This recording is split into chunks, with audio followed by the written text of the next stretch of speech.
بسم اللہ الرحمن الرحیم نحمد و نصلی علی رسول الکریم وعلی آلہ وصحبہ اجمعین اما بعد۔ یہ ناچیز کا ایک تحریر کردہ مقالہ ہے، اسی کو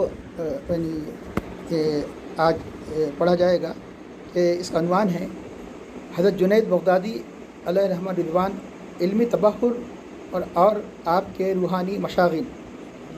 علم کی 3 قسمیں ہیں: علم من اللہ جسے شریعت کہا جاتا ہے، علم مع اللہ و علم مقامات و درجات اولیاء اور علم طریق حق ہے، اور علم باللہ اس کو علم معرفت کہا جاتا ہے۔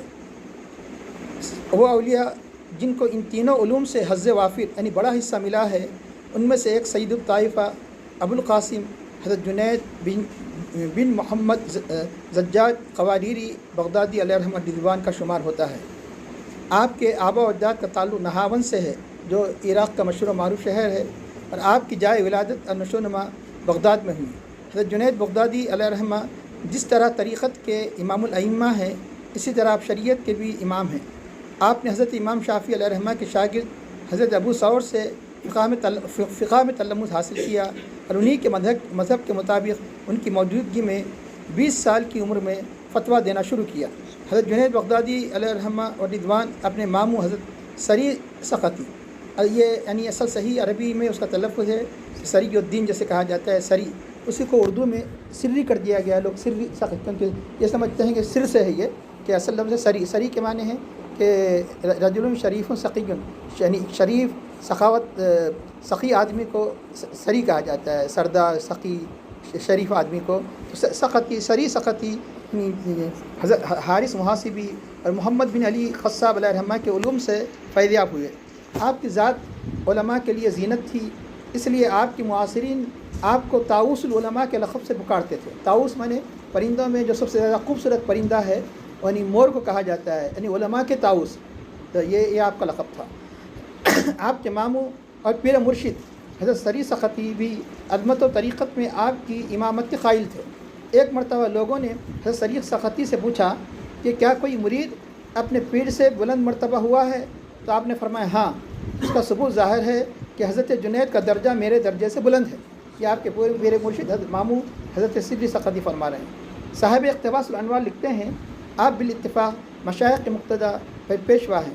الشیخ فی قومہ کالنبی فی امتہ، شیخ اپنی قوم میں ایسا ہوتا ہے جیسے نبی اپنی امت میں، گویا محض آپ کی شان میں وارد ہوئی ہے۔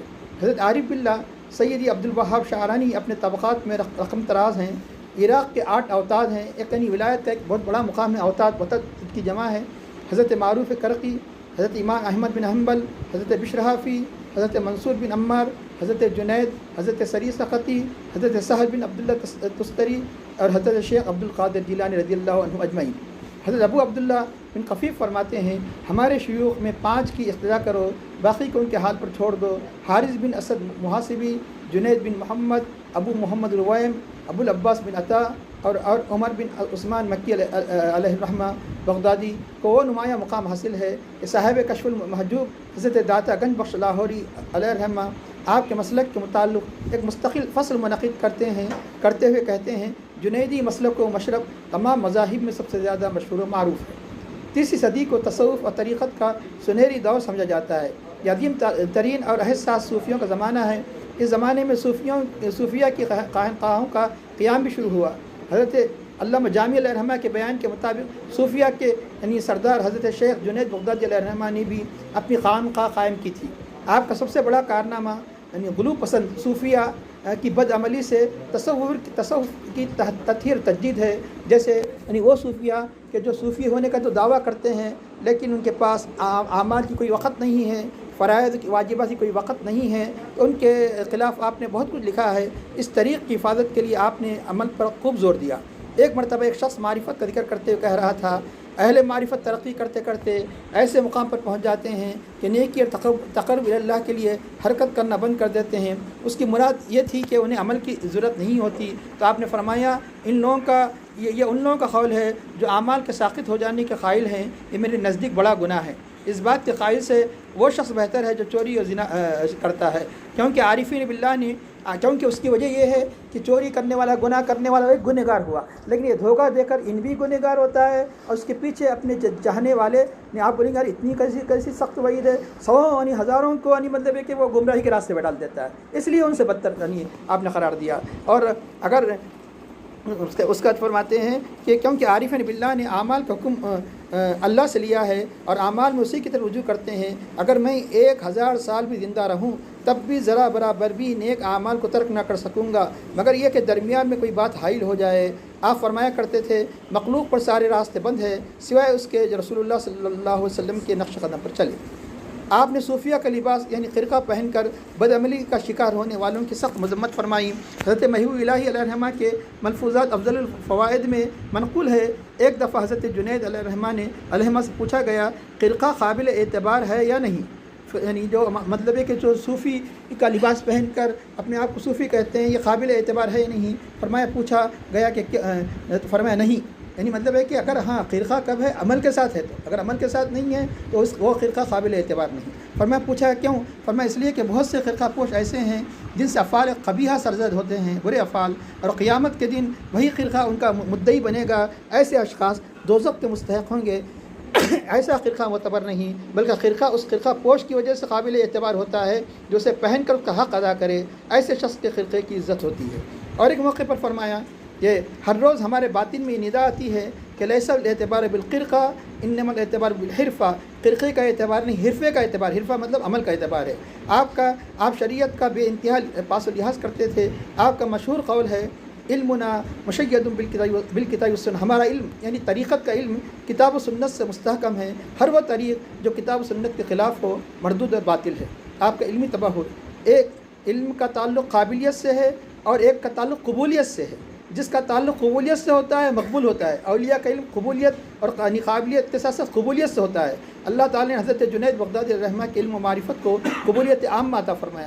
حضرت خواجہ بندہ نواز گل سدرات علیہ الرحمہ نے فرمایا حضرت جنید کے زمانے میں بہت سے مردان کامل تھے لیکن علم میں کوئی ان سے بڑھ کر نہ تھا۔ حضرت امام شاہرانی نے فرمایا حضرت جنید علم میں قطب تھے، جبکہ سہیل تستری مقام میں قطب تھے، حضرت بایزید حال میں قطب تھے۔ اگر کوئی مخالفت کی نیت سے ایک مرتبہ آپ کی مجلس میں جاتا تو آپ کے علمی تباہر کا اعتراف کیے بغیر نہیں لوٹتا تھا۔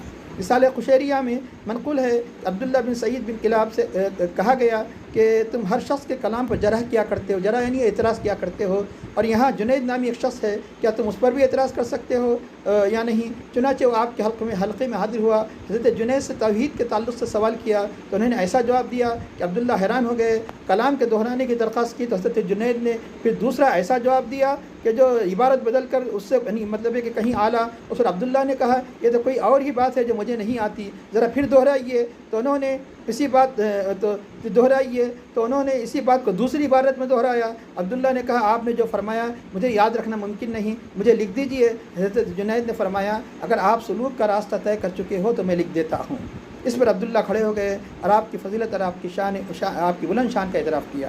آپ کی فکر بچپن ہی سے علمی تھی، اس کی دلیل یہ ہے کہ حضرت جنید علیہ الرحمہ خود فرماتے ہیں میں بھی 7 سال کا تھا اور سری سقطی علیہ الرحمہ کے سامنے کھیل رہا تھا، اس وقت ان کے سامنے ایک جماعت شکر کے متعلق گفتگو کی تو آپ نے مجھ سے پوچھا کہ جب کہ چھوٹے 7 سال کے تھے شکر کیا ہے، تو میں نے عرض کیا کہ شکر یہ ہے کہ تو اللہ کے احسان کے بدلے میں اس کی نافرمانی نہ کرے، اللہ نے جو احسانات کیا یہ ہے اس کے بدلے میں تو نافرمانی نہ کرے۔ اس پر حضرت سری علیہ الرحمہ نے فرمایا اللہ تعالیٰ ان قریب تجھے زبان عطا فرمائے گا، ایسی زبان کے جس سے لوگوں کو فائدہ پہنچے گا۔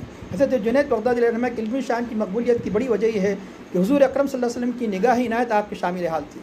آپ علم سے مدین ہونے کے باوجود ابتدا میں واز نہیں کرتے تھے، جیسے کہ حضور غوث پاک رضی اللہ تعالیٰ بھی واز نہیں کرتے تھے۔ حضور نبی کریم صلی اللہ علیہ وسلم نے خواب میں آ کر خصوصی یعنی اپنے لواب دہن سے سرفراز فرمایا، تو چنانچہ آپ بھی واز نہیں کرتے تھے۔ آپ کا خود بیان ہے کہ حضرت سری علیہ الرحمہ لوگوں کو واز کرنے کا حکم کرتے تھے تو میں واز کرنے میں جھجک محسوس کرتا تھا، تو میں اپنے آپ کو اس کا اہل نہ سمجھتا تھا۔ میں نے ایک جمعے کی رات حضور نبی کریم صلی اللہ علیہ وسلم کو خواب میں دیکھا، آپ صلی اللہ علیہ وسلم نے مجھ سے فرمایا لوگوں کے سامنے واز کرو۔ میں اٹھ کر صبح ہونے سے پہلے ہی حضرت سری کے دروازے پر آیا اور دستک دی۔ انہوں نے کہا کہ تم نے ہماری بات نہیں مانی، یہاں تک کہ نبی کریم صلی اللہ علیہ وسلم نے تجھ سے فرمایا۔ دوسرے دن حضرت جنید جامع مسجد میں لوگوں کو واز کرنے کے لیے بیٹھے لوگوں میں یہ بات پھیل گئی تھی کہ جنید لوگوں کو واعظ فرمانے لگے ہیں، تو ایک عیسائی لڑکا بھیس بدل کر اٹھا اور آپ کی بارگاہ میں آیا اور یعنی آپ کے واعظ کی محفل میں آیا اور کہا اے شیخ، رسول اللہ صلی اللہ علیہ وسلم کے اس فرمان کے کیا معنی ہے؟ یعنی مسلمان ہو کر مسلمانوں کا لباس پہن کر آیا، تو چنانچہ اتقوا فراست المؤمن فإنه ينظر بنور اللہ، کہ مومن کی فراست یعنی اندرونی اللہ تعالیٰ جو بصیرت نور بصیرت عطا فرماتا ہے اس کو فراست کہا جاتا ہے۔ مومن کی فراست سے بچو کیونکہ اللہ کے نور سے دیکھتا ہے۔ حضرت جنید نے اپنے سر کو جھکایا، پھر اپنے سر کو اٹھا کر فرمایا کہ اس حدیث شریف کے معنی یہ ہے کہ تو مسلمان ہو جا، تو مسلمان ہو جا، کیونکہ تیرے اسلام لانے کا وقت آ گیا ہے۔ وہ لڑکا مسلمان ہو گیا۔ آپ کی مجلس میں شرکت کی برکت سے اہل علم کے علوم ترقی پاتے تھے، جیسے کہ ابو الحسین علی بن ابراہیم الحداد کا بیان ہے کہ میں قاضی ابو العباس بن شریح کی مجلس میں گیا تو انہوں نے اصول و فروع کے متعلق ایسی عمدہ تقریر کی کہ مجھے اس سے بہت تعجب ہوا۔ جب انہوں نے میری اس تعجب کو دیکھا تو کہا تجھے معلوم ہے کہ علم میں نے کہاں سے حاصل کیا؟ میں نے کہا آپ ہی فرما دے۔ انہوں نے کہا کہ ابو القاسم جنید کی مجلس میں بیٹھنے کی برکت ہے۔ آپ نے جس جامعیت کے ساتھ تصوف و صوفی کی تعریف کی ہے یہ آپ کی علمی تباہر کی دلیل ہے۔ جیسے کشف المحجوب میں روایت ہے، حضرت جنید بغدادی علیہ الرحمٰن نے فرمایا تصوف کی بنیاد 8 خصلتوں پر ہے: سخاوت، رضا، صبر، اشارہ، یعنی اجنبی بن کر رہنا، غربت کا عربی میں غریب کے معنی اجنبی بن کر رہنا یعنی شہرت کو نہ چاہنا، گدڑی، سیاحت اور فخر۔ یہ 8 خصلتیں 8 انبیاء کی اقتدا ہے۔ اس کی پوری تشریح ہے ہر نبی کی کیا کیا خصوصیت ہے، آپ اس کو یعنی کشف المحجوب میں اس تفصیل کو دیکھ سکتے ہیں۔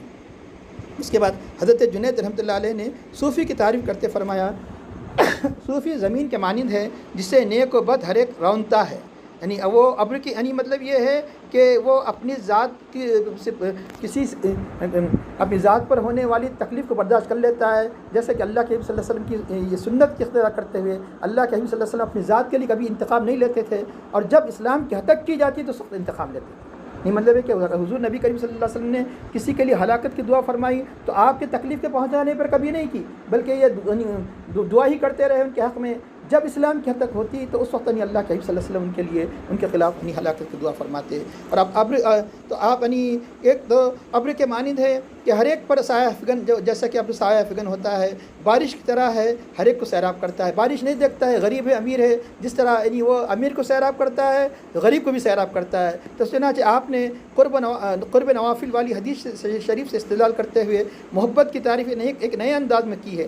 صاحب عوارف المعارف رقم تراز ہے، حضرت جنید بغدادی علیہ رحمۃ اللہ علیہ سے محبت کے بارے میں سوال کیا گیا تو آپ نے فرمایا عاشق کا اپنی صفات ترک کر کے محبوب کی صفات کو قبول کر لینے کا نام محبت ہے۔ اور اللہ تعالیٰ کے حدیث قدسی میں اس کا ارشاد ہے فَإِذَا أَحْبَبْتُهُ كُنْتُ لَهُ سَمْعًا وَبَصَرًا، میں جس سے محبت کرتا ہوں تو میں اس کی سماعت اور بینائی بن جاتا ہوں۔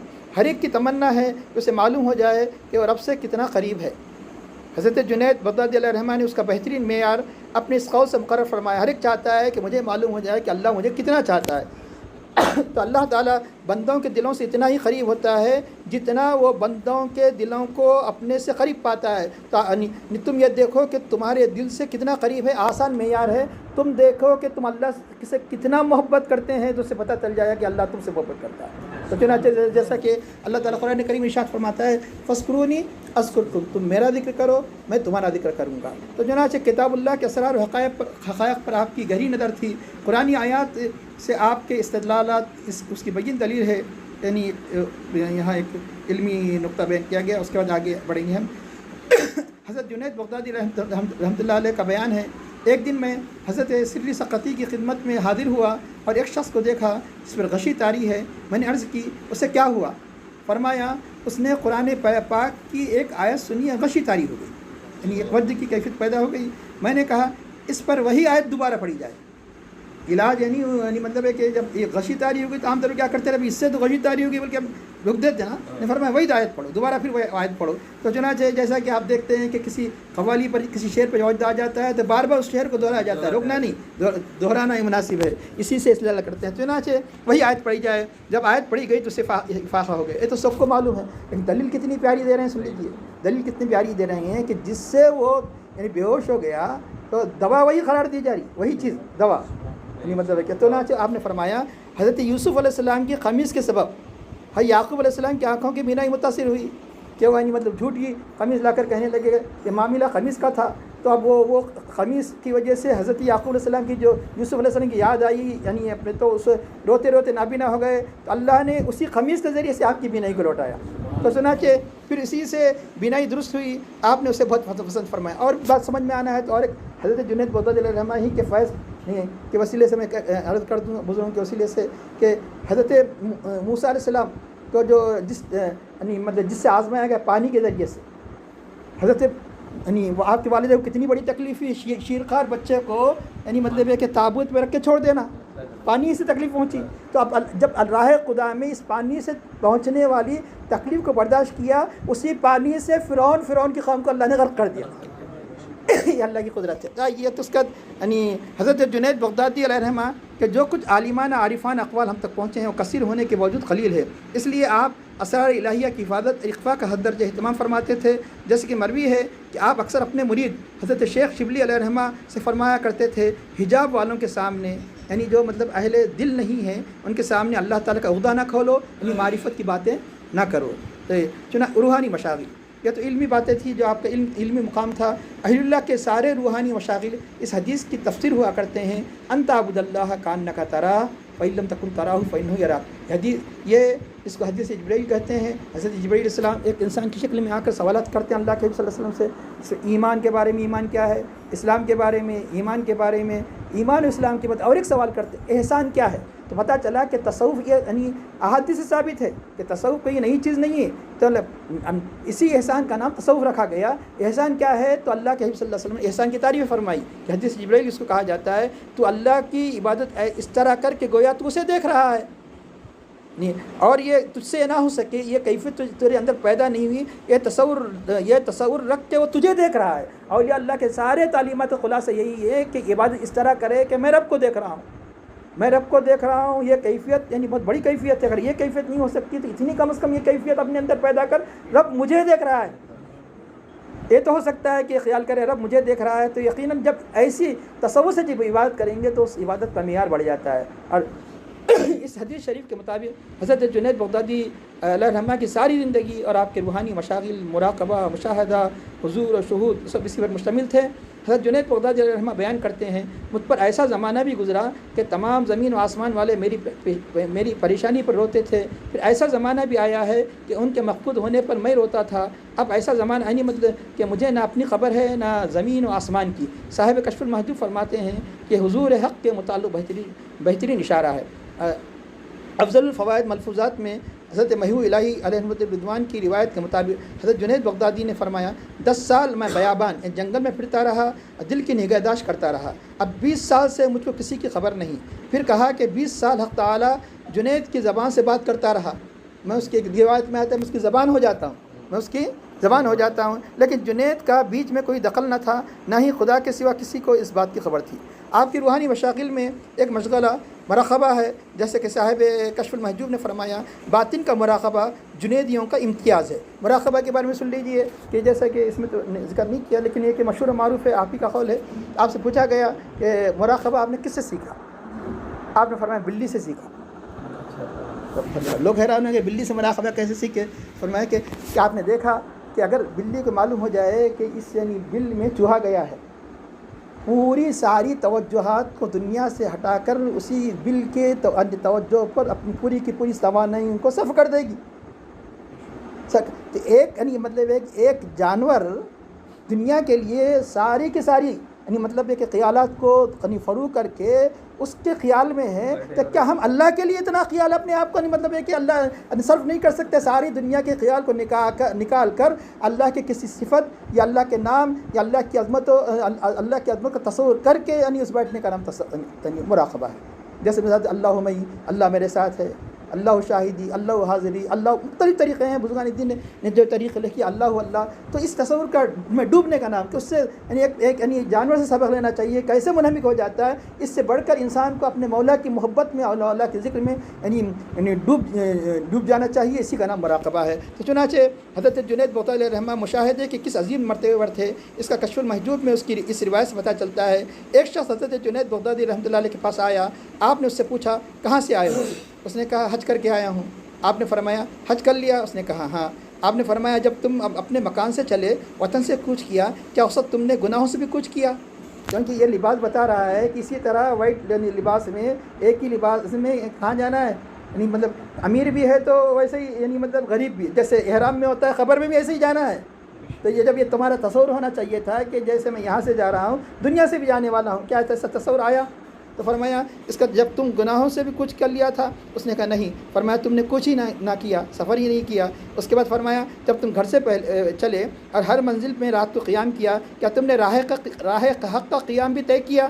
اس نے کہا نہیں۔ آپ نے فرمایا تم نے کوئی منزل ہی طے نہیں کی۔ پھر فرمایا جب تم نے میقات سے احرام باندھا تو کیا بشری صفات سے جدا ہو گئے تھے؟ جس طرح احرام یعنی ظاہری مادی چیزوں سے چھوڑنا ہے، حقیقی احرام یہ ہے کہ گناہوں کو چھوڑنا، گناہوں سے مکمل چھوڑنے کے عزم کا نام یعنی احرام ہے۔ جیسا کہ تم کپڑوں سے جدا ہوئے تھے، اس نے کہا نہیں۔ فرمایا تم محرم بھی نہ ہوئے۔ پھر فرمایا جب تم نے عرفات میں وقوف کیا تھا تو کیا مجاہدے کے لیے کشف میں بیٹھے تھے؟ اس نے کہا نہیں۔ فرمایا تمہیں عرفات کا وقوف بھی میسر نہ آیا۔ پھر فرمایا جب تم مزدلفہ میں اترے اور تمہاری مراد برائی تو کیا تم نے نفسانی خواہشوں کو چھوڑ دیا تھا؟ اس نے کہا نہیں۔ فرمایا بس تو تم مزدلفہ کا بھی نزول حاصل نہیں ہوا۔ پھر فرمایا تم نے خانہ کعبہ کا طواف کیا تھا، کیا تم نے اپنے سر کی آنکھوں سے مقام تنزیہ میں حق تعالیٰ کے جمال کے لطائف کا مشاہدہ کیا؟ نہیں۔ فرمایا تو طواف بھی حاصل نہیں ہوا۔ جب تم نے صفا مروہ کے درمیان صحیح کی تو صفا کا مقام اور مروہ کے درجے کا ادراک کیا تھا؟ اس نے کہا نہیں۔ فرمایا ابھی حج نصیب نہیں ہوا۔ پھر جب مینا میں آئے تو کیا تمہاری ہستیاں تم سے جدا ہو گئی تھی؟ اس نے کہا نہیں۔ فرمایا ابھی تم مینا میں نہیں پہنچے۔ پھر فرمایا جب قربان گاہ میں تم نے قربانی کی اس وقت تم نے نفسانی خواہشوں کی بھی قربانی کی تھی؟ یا قربانی صرف نہیں کہ بظاہر دیکھنے میں ایک یعنی مطلب ہے کہ ایک جانور کی قربانی ہے، جانوری قربانی ہی نہیں بلکہ اپنے خواہشات نفسانی کی قربانی ہے، یہ تصور کرے کہ تم نے تصور کیا تھا؟ اس نے کہا نہیں۔ بس تو تم قربانی بھی تمہاری نہیں ہوئی۔ یعنی جب تم نے جمرات پر سنگریزے پھینکے تھے اس وقت تمہارے ساتھ جو نفسانی تمنائیں تھے کیا ان سب کو بھی پھینک دیا تھا؟ یعنی اس نے کہا نہیں۔ فرمایا تم سنگریزے بھی نہیں پھینکے اور حج بھی نہیں کہ جاؤ ان صفات کے ساتھ بھی دوبارہ حج کرو، ان صفات کے ساتھ بھی دوبارہ حج کرو تاکہ مقام ابراہیم علیہ السلام تک رسائی ہو۔ حضرت جنید بغدادی علیہ الرحمہ کے مقام کیسے حاصل ہوا؟ خود ان کی زبانی سنیے۔ کسی نے آپ سے پوچھا آپ نے یہ علم کہاں سے حاصل کیا؟ تو آپ نے گھر کی سیڑھی کی طرف اشارہ کر کے فرمایا اس سیڑھی کے نیچے اللہ کے سامنے 30 سال بیٹھے رہنے سے، 30 سال تک بڑے بڑے ریاضت مجاہدے کرنے سے۔ آپ ساری زندگی مجاہدوں سے تعبیر، آپ کی ساری زندگی مجاہدوں سے تعبیر ہے۔ جیسا کہ آپ نے فرمایا ہم نے علم تصوف قیل و قال کے ذریعے حاصل نہیں کیا، خالی باتیں کرنے وغیرہ سے حاصل نہیں کیا، کہ بلکہ بھوک، ترک دنیا، ترک معلوفات مستحبات سے قطع تعلق کر کے پایا ہے۔ آپ نے اللہ تعالیٰ سے تقرب کے ہر قسم کے ذرائع کو اپنا محبوب مشغلہ بنایا۔ عوارف المعارف کی روایت کے مطابق جہاں آپ صائم الدہر تھے وہیں آپ کے معمولات میں نوافل کی کثرت تھی۔ صاحب رسالہ خوشیریہ اپنے استاد ابو علی دقاق علیہ الرحمہ سے روایت کرتے ہیں جنید بغدادی علیہ الرحمہ ہر روز اپنی دکان پر آ کر پردہ لٹکا دیتے تھے۔ دکان تھی یعنی اولیاء اللہ بھی تجارت کیا کرتے تھے، قصبے اعلیٰ ضروری ہے، تو چنانچہ پہلے کام کیا کرتے تھے کہ پہلے پردہ لٹکا کر 400 رکعت ادا کر کے پھر گھر لوٹتے تھے۔ قیامت کے دن مصیبتوں کا ثواب کیا ہے؟ 400 رکعت کیسے دن بھر کے اس میں دن ہی ختم ہو جاتا؟ یا اولیاء اللہ کی کرامت ہے کہ تھوڑے سے وقت میں بھی اللہ تعالیٰ ان کے وقت میں اتنی برکت دیتا کہ 400 رکعت ادا ہو سکتے ہیں آسانی سے۔ جیسا کہ یعنی بہت سے اولیاء اللہ کی کرامتیں ہیں کہ تھوڑی سی دیر میں یعنی مطلب ہے کہ وہ سواری کرنے کے ہی اتنے وقت میں وہ قرآن ختم کر دیا کرتے، یہ ان کی کرامت ہے۔ اگر اس کی حقیقت معلوم ہو جائے انسان نعمت کے ملنے سے بڑھ کر قیامت کے دن مصیبتوں کا کیا ثواب ہے، قیامت کے دن مصیبتوں کا کیا ثواب ہے، تو چنانچہ اگر اس کی حقیقت معلوم ہو جائے انسان نعمت کے ملنے سے بڑھ کر مصیبت کے آنے پر آپ کا شکر ادا کرے گا۔ یعنی مطلب کہ جس طرح ہم نعمت کے ملنے پر دل کی گہرائی سے الحمدللہ کہتے ہیں، مصیبت کا جو ثواب اگر معلوم ہو جائے تو انسان مصیبت آنے پر الحمدللہ کہے گا، یہ فرما رہے۔ تو چنانچہ بزرگوں کا معمول ہے، چنانچہ اسرار الاولیاء ملفوظات حضرت خواجہ بابا فرید الدین گنج شکر علیہ الرحمہ میں منقول ہے جب خواجہ جنید بغدادی قدس سرہ العزیز بخار یا درد یا کسی اور مصیبت میں مبتلا ہوتے تو شکرانے میں اس دن 400 نہیں 1000 رکعت نماز ادا فرماتے۔ تو جس حضرت ابو سفیان ثوری بہت بڑے عالم بھی گزرے ہیں، صوفی بھی گزرے ہیں، عام حالات میں جتنے نوافل پڑھنا ہے پڑھتے، جس دن جا کے دعوتیں عام طور پر شام میں ہوتی، جس دن دعوت ہوتی تو اس دن نوافل کثرت کر دیتے۔ ہم کیا کرتے ہیں 17 رکعت کو کم کر دیتے عشاء کی نماز میں، اور روزانہ تو 17 ہوتے ہیں۔ اللہ کے شکر میں تو اس دن اور 4 رکعت زیادہ پڑھنا تھا، اللہ نے نعمتیں کھلایا، تو اس دن آپ 1000 رکعت ادا فرماتے۔ بڑھاپے میں آپ بھی آپ کے شوق و ذوق میں اور عبادت میں کوئی فرق نہیں آیا۔ صاحب کشف المحجور روایت کرتے ہیں حضرت جنید بغدادی علیہ رحمہ جب بوڑھے ہو گئے، اس بڑھاپے میں بھی جوانی کے کسی ورد کو نہ چھوڑا۔ لوگوں نے عرض کیا حضرت آپ بوڑھے ہو گئے ہیں، کمزور ہو گئے ہیں، اس میں سے کچھ نوافل چھوڑ دیجئے۔ انہوں نے فرمایا یہی تو وہ چیزیں ہیں جن کو ابتدا میں کر کے اس مرتبے کو پایا ہوں، اب یہ ناممکن ہے کہ انتہا پر پہنچ کر اس سے دستبردار ہو جاؤں۔ جب آپ کے ہاتھ میں تسبیح دیکھی گئی تو عرض کی باوجود اس قدر شرف و عظمت کے کیا آپ بھی اپنے ہاتھ میں تسبیح رکھتے ہیں؟ آپ نے جواب دیا ہاں، جس راستے سے ہم اللہ تک پہنچے ہیں ہم اسے کیسے چھوڑ سکتے ہیں؟ یعنی جس چیز کے ذریعے سے اللہ تعالیٰ کا ہمیں قرب ہوا، کچھ اشعار ہے جو آپ کے اللہ کی محبت میں لکھے ہیں، آگے ہم بڑھ رہے ہیں۔ آپ عبادت کی طرح مخلوق کی دل جوئی حاجت روائی کو بھی فرض سمجھتے تھے۔ یہ بہت اہم ہے کہ آج کل اس کی کمی ہوتی جا رہی ہے کہ یہ اللہ کہ جیسا کہ صاحب اسرار الاولیاء لکھتے ہیں خواجہ جنید بغدادی قدس سرہ العزیز جب سجادے پر بیٹھ کر یعنی جائے نماز پر بیٹھ کر یاد حق میں مشغول ہوتے اور کوئی آ جاتا تو چھوڑ کر باتیں کرنے لگتے، اور باتوں ہی میں جس حاجت کے لیے آتا وہ اس کی حاجت کو پوری کرتے، جب واپس چلا جاتا تو آپ تلاوت میں مشغول ہوتے۔ سما بھی آپ کا روحانی مشغلہ تھا، اگرچہ زندگی کے آخری میں اس کی شرط نہ پایا جانے کی وجہ سے آپ نے ترک کر دیا۔ حضرت خواجہ بند نواز گیس الجلال علیہ رحمہ کی ایک روایت کے مطابق آپ نے سما کو طیب العیشی مع اللہ کے ساتھ بہترین وقت گزارنے سے تعبیر کیا۔ حضرت امام شارحی نقل کرتے ہیں حضرت جنید بغدادی علیہ رحمہ نے فرمایا فقراء پر 3 مقامات میں رحمت الہی کا نزول ہوتا ہے، سما کے وقت کیونکہ وہ صرف حق سے ہی سنتے ہیں، نفس کے لیے نہیں سنتے، اور صرف وجہ ہی سے کھڑے ہوتے ہیں، کھانا کھاتے وقت کیونکہ صرف واقعی سے کھاتے ہیں، اللہ کے لیے کھاتے ہیں، عبادت کے لیے کھاتے ہیں کہ نفس کی خواہش کے لیے نہیں کھاتے ہیں، عبادت پر طاقت کے لیے، اور علم کے مذاکرے کے وقت کیونکہ صرف اولیاء اللہ ہی کے احوال ہی کا تذکرہ کرتے ہیں۔ صاحب عوارف المعارف لکھتے ہیں لوگوں نے آپ سے دریافت کیا پہلے تو آپ سما سے رغبت رکھتے تھے، اب کیوں چھوڑ دیا؟ انہوں نے کہا فرمایا میں کس کے ساتھ سنتا تھا، اب کس کے ساتھ سننا مجھے یعنی مطلب ایک کا موقع مل رہا ہے، مطلب اس نے جو اس کے اہل ہے اب اہل نہیں ہے، اس لیے میں نے یہ مناسب سمجھا۔ طرز کہ آپ کی ذات یعنی ایک سالک کے لیے راہ سلوک طے کرنے کے لیے ایک بڑی یعنی مشعل راہ ہے، اور ایک یعنی زندگی تاریک زندگی کو روشن کرنے کے لیے آپ کی تعلیمات ہمارے لیے ایک چراغ کی حیثیت رکھتے ہیں، سراج کی حیثیت رکھتے ہیں۔ وصلی اللہ تعالیٰ علی خیر خلق سیدنا محمد وعلی آلہ وصحبہ اجمعین برحمتک یا ارحم الراحمین والحمد للہ رب العالمین۔